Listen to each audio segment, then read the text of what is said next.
Hello and welcome to episode 273 of the Clean Energy Show. I'm Brian Stockton. I'm James Whittingham. This week, superstar environmentalist David Suzuki says the climate fight is over, and we lost. Not so fast, says a climate politics professor. Not to mention a certain much-loved podcast that I happen to be speaking on right now. Sales of heat pumps have surpassed sales of gas boilers in Germany. The Germans have a word for this, which is Rheinfleisch some Wackensgabenfleizenheimer. Really rolls off the tongue, Doesn't it? Wow. All that and more in this midsummer mini edition of the Clean Energy Show. So a few weeks ago on the podcast, we were talking about swimming in the River Rhine in Paris. They've cleaned it up enough that people can swim in there most of the time. They still have to close it off sometimes. There's a lot of rainfall or something. Anyway, I mentioned a movie. There's a movie on Netflix where the sharks are swimming in the Rhine and attacking people. Okay. Anyway, that's called Under Paris, in case anyone is interested in watching a movie about sharks in the river in Paris. Oh, okay. And it's not bad. I mean, it's obviously silly and over the top, but in kind of a good way. It's not a bad All movie. right. Well, I was watching the YouTube. You know the YouTube. Todd Malogny, he is the proprietor of State of Charge YouTube channel, very popular. Yeah. He's an expert on charging EVs. He does lots of tests and range tests, real-world range tests at 70 miles an hour, see what you could really get on the highway on these vehicles. And he does home charging installations and reviews home chargers. So, yeah, he's a big resource for that section of the whole electrified transportation thing. Good guy. His 87-year-old dad drove the same Bolt as my partner and I own, the 2023 Bolt EV, and he had lots of cars. He's got all EVs for his channel, but he wasn't really using the Bolt as much. But he kept the Bolt EV, and he let his dad drive it, and this is what happened. So on his 87th birthday last year, my wife and I took my parents out for his birthday dinner, and when we arrived at his house in the Bolt, I said, you know what, Dad, it's your 87th birthday. Why don't you drive an electric car for the first time? So he drove the Bolt EV to the restaurant, and he got such a kick out of it. When we came home that night, I said, you know, why don't I leave it here for a few days for you? And he was driving it around for a few days, and he started liking it even more. Now, at the time, he had a 2018 Honda Accord, and it was starting to get up there in the miles. He was starting to have some problems with it. And after a week or so, I convinced him, you know, why don't you just sell the Accord and keep the Bolt? You know, drive it as long as you want. If after a couple of months you want to buy another car, go right ahead. But you can drive the Bolt daily if you want to. And here we are a year later. He absolutely loves it. He talks about it all the time. I think he really surprised himself that he actually likes an electric car. Yeah, so he was a car guy, smart guy, his dad, 87 years old, still got it. And, you know, he's very loyal to all his gas cars over the decades and through different aspects of his life. And he really loves this car. So, you know, you often think, well, that age group's not going to go for EVs, but that's not necessarily true. Yeah. And well, he was a guy. Great. He was a guy who stood in line for gas all the time at Costco because he liked their gas. He said it was tier 3 and cheap. And I see this all the time at our Costco. Like there's always a lineup. Have you noticed that? Have you ever driven by? It's ridiculous. Like the people will wait for gas. I do not wait to plug in my car, Brian. I just plug it in when I get in the driveway or not at all. So yeah, I'm heading on vacation for 2 weeks on an EV road trip, and I will be posting edited videos to our Patreon. So if you're EV curious, patreon.com/cleanenergypod. Now I've got that Bolt that we talked about that on State of Charge there, but it is about 400 kilometers range, less on the highway because that's the way it works for EVs. It's reverse, the better in the city than the highway. Yeah. I did get almost 600 in parts of the mountains last time. Wow. So I'm taking a different route because you're going slower. It's more efficient, and you're also, you know, regenerating your electricity from your braking or just from your engine, the way it works when you're going downhill. So you gain some of that back. So that's why there was 550 range sometimes and almost 600 another time. Yeah. And of course, all cars get good range in the mountains. Yes. And of course, in the summer, we've talked about this before. This would be a tricky trip in the winter because you lose so much range and we don't have a great charging infrastructure across the prairies where we live. But in the summertime, 400 kilometer range, that's a good time. So I have I went on that trip 2 years ago, a different route, but I went on the trip 2 years ago. Now my son is there, so I'm staying with him for a couple of weeks because he's doing an internship. He's got himself a swanky pad, free to stay in for dad and family. Yeah. And so why not? And we'll do some exploring while we're there. And it'll be curious to see the EV infrastructure, how it's changed. I've been looking on PlugShare, the app that most people use. And BC Hydro's gone really, their utility out there, really great utility that, has been expanding EV infrastructure, very, very active, very, very quickly. Yeah. And we get emails from them sometimes saying what they're up to. And yeah, they're doing a great job. Yeah. And BC Hydro, we've mentioned before, they just have great prices. They've had this hydroelectric power for many, many years. So it's often just 6 cents a kilowatt hour, which is 6 cents Canadian, which is, 3 or 4 cents US. So it's some of the cheapest power in the world. I've heard people talk in Vancouver, like, Ubers and, food delivery services in Vancouver are quite common. And, just about everybody doing them has a Tesla or some kind of electric car. And I hear people in Vancouver wondering, well, how can, Uber drivers afford an electric car? Like, it seems like too expensive. But of course, when you compare the costs of gasoline to the cost of charging up at 6 cents a kilowatt hour, of course it makes sense to do that for Ubers and food delivery.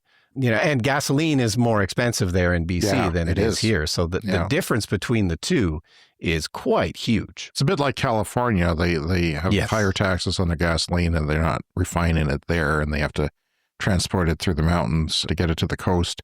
So that's very exciting. I also have the Tesla adapter, so I have the option of using the Tesla network now. Yeah. Not all of them, but most of the charging networks, all the newer ones. So I'm looking forward to that. And, it'll be a backup. Often they're located together. There'll be a couple of my Flow, third-party chargers. And if they're full, well, there's a string of 12, Tesla chargers that hopefully will have a free space. Yes. And I can just go there and it'll be a nice backup. Comforting. No. And you talked about waiting in line for gas. I think twice I've had to wait in line for a charger on, a sort of a busy weekend driving through the mountains at the Tesla chargers. But since that time, there's been a lot more open, so I'm not sure if that would still be an issue. I bet it was no different than going to Costco to get gas. I bet it was, it was pretty quick, right? Yeah, it was like, 5-minute wait or something. And apparently it's integrated now into the Tesla operating system where they have a sort of a built-in waiting list that appears on your screen, which I think we mentioned on the show. And that would make it a lot more useful because, these charging stations, they often have more than one entry point. Yeah. So you're sometimes not sure who's actually next in line. Yeah, that's a nice thing. And I think that's going to be, it's one of those things that's going to spread out to all people who charge their EVs. They're going to have, sort of at some point in the future, we'll have a coordination about who's first and your car will reserve it a couple minutes before it gets there, things like that. And, sometimes in some cases you'll be preheating your battery because the battery gets to an optimal temperature, so it charges faster when it gets there. All these things you don't have to worry about one day soon when the cars start doing the smart things and doing that. So, looking forward to that. And we'll be having a repeat episode next week and be back with a Patreon episode after that. Yeah. All right. So I've got a couple of quick stories here. These are two of my favorite topics. The first is e-bike subsidies, which we've talked about before. This story is from Electrek. More U.S. cities are getting into e-bike subsidies. We've talked about these before. Denver and California are kind of the most prominent ones and that we've talked about before. California, of course, they've had rollout problems. It's been technically difficult for them to actually get it off the ground. But these have been very, very popular programs. And now Rhode Island has now launched its own statewide rebate program, offering up to $750. Ooh. Cities like Ann Arbor, it's statewide. Cities like Ann Arbor, Oakland, Providence, and dozens of others are following suit with their own variations. A Bend, Oregon program is offering free e-bikes to locals, and Washington, D.C. is piloting a rebate targeted at delivery workers. And even some utility companies like Vermont's Green Mountain Power has also gotten into the action with a program of their own. As cities grapple with climate goals, traffic congestion, and rising transportation costs, e-bike rebates are a relatively cheap way to make a big impact. The biggest challenge, of course, with these programs usually is keeping up with the demand. This has proven to be very, very popular. I mean, people like free money. People like free stuff. That's never going to go away. But yeah, it's just always nice to see. And as you travel in more big cities, you see more electric cars and, of course, more electric bikes. A lot of them cargo bikes, people delivering things. It's been a wonderful, wonderful change in the last couple of years. You imagine slogging along as a bicycle delivery driver and somebody offers you a free e-bike. The government, says, here, use this. Yeah. You probably come home. You might be more efficient, too, at what you're doing. Yeah. And you will come home, still exercised, but, able to walk, hopefully. And of course, we live in one of the flattest places on Earth. There's essentially no elevation change in our entire city. It's just a big, flat plain. But of course, a lot of cities have hills and stuff. And, that's such a pain to get around. The e-bike kind of flattens out those hills. Our biggest problem in terms of e-bikes is it can overcome the wind. We just get these terrible winds sometimes. And biking into a headwind can be an awful, awful thing. But the e-bike battery combats that and makes it, livable. I'm a fan of wind now because of the refinery. When there's no wind like there was last night, it becomes variable. That's when the worst thing I see in the hourly forecast is a variable wind because I know that it can switch to the bad variable direction. Yeah. My son rented an e-bike yesterday, and it was from the same bike share company as the car company, the car share. Okay. And it's the same amount of money per minute as a car, as a Prius, to rent an e-bike for some reason. Maybe it's because the trips are shorter, and in order to, get that all set up, So what he's been doing is filling up his car share car, because you get $15 cash for doing that, and they reimburse you, so you don't pay for gas. And if you do the work, and it's the same with electric car, if you plug it in, if it's under 30%, they'll give you money for doing that. So it seems like a good way to reduce your costs on the car share program is to be incentivized to plug it in or refuel it. So, I love this. I notice these e-bike giveaways, people go crazy for them. And why shouldn't they? I just hope it's people that actually need them who actually end up with them. But $750 US, that goes a long ways toward a good e-bike in the American market where things are cheaper and the dollar is stronger. For sure. Okay, I got another quick story here. This one is from Bloomberg. This is another favorite topic of mine. Heat pump sales have now surpassed the sale of fossil fuel boilers in Germany. So this comes after a 2023 law that approved a controversial at the time ban on fossil fuel boilers, saying heating in most new properties must run on at least 65% renewable energy. And now, in the run-up to this year's election, however, homeowners have rushed to apply for the heat pump subsidies that exist, and on concern that this new government might roll back the financial support for heat pumps. But nevertheless, this is a huge victory. Heat pumps now outselling gas boilers in Germany. This is great. The new Conservative ruling alliance has indeed pledged to scrap parts of the heating law, but it has yet to act on that promise, and certain European Union regulations may limit the extent to which the legislation can be revised, because, of course, they are EU regulations that they're going to have to pay attention to. For now, gas heating remains widespread. 13.9 million units still exist in homes across Germany, according to the Federation of the German Heating Industry. The researchers at Bloomberg NEF estimate that the nation's annual spending on heat pumps needs to more than double until 2030 if it's going to meet the targets they have set for their net zero goals. So there are some subsidies. There is money being spent on heat pumps, and it is making them surpass gas boilers, but it's got to be more. It's got to double if they're going to actually meet the goals. Surprised that so many homes have boilers in them. Yeah. It must be a European thing, because boilers are heating a fluid and distributing it through a radiator in your home. Yeah. Usually we see that in older apartments here and older buildings. Yeah. Here in Canada, it tends to be forced air, but we're going to talk about my cottage again a bit later, and we're looking at, doing a boiler with in-floor heating, so we'll see how that goes. That's the modern great way of doing something because it's so even and it's efficient and comfortable, very comfortable, because it radiates upward and from an even perspective. All right, this is from YaleClimateConnections.org. Noted environmentalist and TV presenter David Suzuki, someone Brian and I grew up with on television in Canada when we had 2 channels. Yes, he's a very famous Canadian TV presenter and celebrity and known for, yes, of course, the environmental movement. But he says the climate fight is over and we lost. And this is not a surprise to me because I took one of my kids to see him speak about, I don't know, 8 or 10 years ago in Regina here. Yeah. And he kind of shocked me in the Q&A by saying he didn't think we had any time left. Yeah. And of course, my kids these days have climate anxiety, and that didn't help. Yeah. It was not help. My kid was traumatized. I was looking to give him hope, and I ended up leaving there feeling kind of set back. But he's an old man, Brian. He doesn't know. He doesn't listen to our show, I assume. He's about 150 years old by now, I think. Yes, and ripped. He's got he looks great. A lot of muscles. A great guy. And certainly educated me and my family as well. Not just me, but my kids watched his show growing up and they liked it. And they got into documentaries and they started thinking about the world. So I really appreciate him greatly. And climate politics professor Donald Wright says not so fast. He's in the United States. He penned a letter to Suzuki in Yale Climate Connections.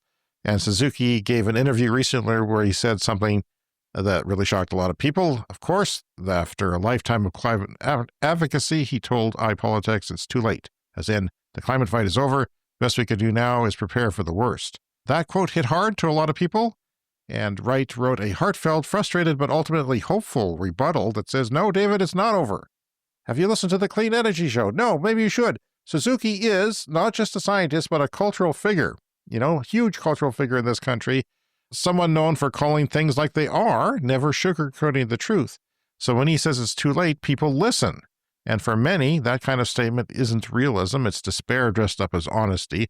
Wright agrees with a lot of Suzuki's criticisms that the market has failed to solve the climate crisis so far, that economic growth in a finite world is absurd, that billionaires flaunting their wealth in a burning world like Bezos at his Venice wedding is disgusting. But then Wright draws the line, because saying it's too late isn't a wake-up call, it's a surrender. Wright says the fight is still going on everywhere. We talk about that in our shows every week. In labs and classrooms, in small towns and big cities, and grassroots activism and community energy projects, and on certain podcasts, as I've said. Even in places you wouldn't expect, like Kansas, where wind is now generating nearly half the state's electricity. Or South Dakota, where it's generating more than 100% of its electricity. They're exporting it. They've got so much wind. Or the EU, where solar just overtook fossil fuels as the majority electricity source for the first time ever. And then there's the science, something Suzuki surely respects, says Wright. Wright points out that every tenth of a degree of warming matters. A world of 2.8 is bad, but is not nearly as bad as 3.4. So we don't get to say it's too late because what we do today still shapes what tomorrow is like. Yeah, we're going to push past 2 degrees, but 2.5, 2.8, it's bad, but it's every tenth of that degree makes a huge world of difference. I don't like the way it is now. Yeah. So we have to do better. We can do better. We should be doing better. There's the politics of idiots. We elect idiots all over the world to not understand this stuff, to fear this stuff. And people vote for them all the time. But this letter isn't all optimisms. Wright is honest about the setbacks. He calls out Canada's rollback of carbon pricing, the dysfunctional international climate negotiation, and yes, even Trump's 2024 drill baby drill platform, which no one's going to drill. They're not going to. They're not. It's just, that's another story. But none of that, he says, justifies checking out. Instead of throwing in the towel, we need to roll up our sleeves, elect real climate leaders, and keep pushing. And that is the key, the people who we elect. Yeah. The tenths of those degrees, that's the important thing because, as we continue to complain about all the forest fire smoke we now have to breathe, which we didn't have to breathe, some decades ago. Obviously, the climate has already changed. Things are already bad. But of course, we got to keep fighting. I mean, the sooner we can tackle this, the less the problem in the future is going to be. And the progress is happening. Let's jump into the mailbag. All right, this is a follow-up letter from Tim, whose letter we read a couple of weeks ago on the podcast. Hey guys, thanks for reading my email on the last podcast. I'm currently listening.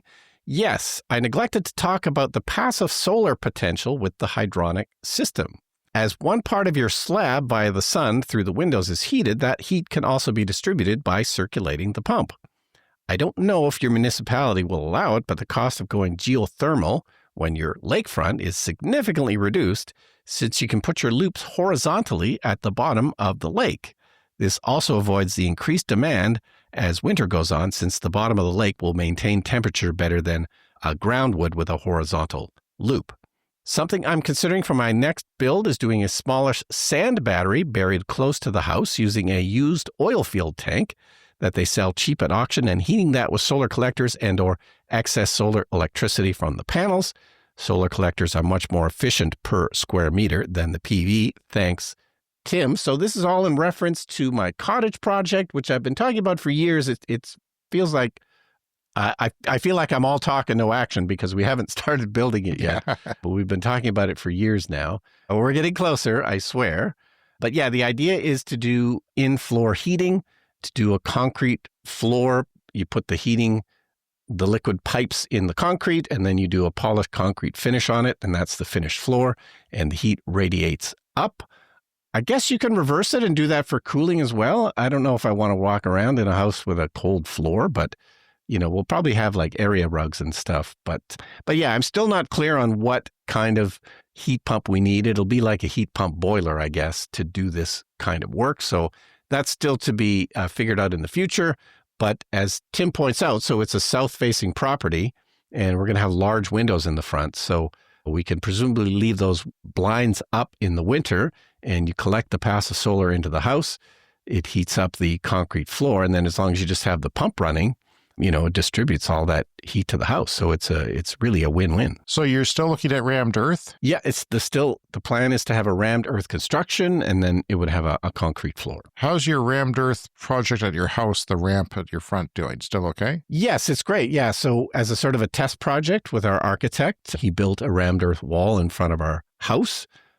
There was some little bits of it falling apart. So he was by the other day to make little repairs. So some of it did chip away. We think that the snow shovelers, we have a snow service, they were shoveling the ramp and they were banging their snow shovels into the wall. So some of it, a little bit of it did chip away. So he came by the other day and, this is how you do a repair with a rammed earth wall. He just brought a bunch more of the same kind of dirt mixture that he was doing. And then he, put a piece of 2x4 against the wall and just sort of pounded it with a hammer. And so he did a sort of a test section to see how that would work. And if it holds okay, he's going to do the rest of it that way.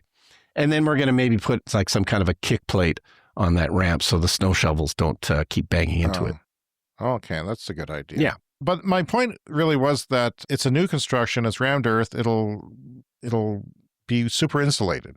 Yeah. So unlike your house, which is 1960-ish, it's not well insulated. It's been a challenge for you to try and upgrade the insulation on that house and air tightness and all that. But this new project will offer you an advantage of taking advantage of that passive solar like this house has. And this house is not great at it either. It's got a lot of faults, but a new construction, I can see you not using any heat at all most of the time in the winter. When you say you're here in the city, and you're not out there, I don't think it's always going to be on, except for the extreme cold and only at night. My furnace turns off in -40 here, because even in my house, so I think it would there too. And with the floor, the concrete floor storing that heat and keeping it above, a few degrees above freezing so nothing breaks, that's great. Yeah, and we're not going to live out there full time. So we're going to have remote monitoring for things. We'll probably put in some cameras and stuff too so we can monitor. But presumably we can check on the heat from where we are. You just don't want it to drop below zero and have stuff start freezing, but it'll be sort of a part-time property. That YouTuber Tom Malogne, he had a brand new Equinox EV and he had a wild turkey because he's in northern New Jersey in the rural area. Yeah. Peck at his car for 2 hours. What? And he has it on camera. For 2 hours, it pecked at his car and scratched it up, his brand new Equinox EV. And he thinks it's because it was clean and it had a gloss on it that he saw another turkey there in the reflection. And he was home, but his Ring camera or whatever security cameras picked it up. Well, and turkeys are notorious EV haters. That's the other problem. They are. Apparently. Yeah. The other thing Tim mentions, of course, is doing geothermal and putting the loops under the lake. But this is in a provincial park here in Saskatchewan. So I don't think they're going to allow that, the lake being really public property, public land.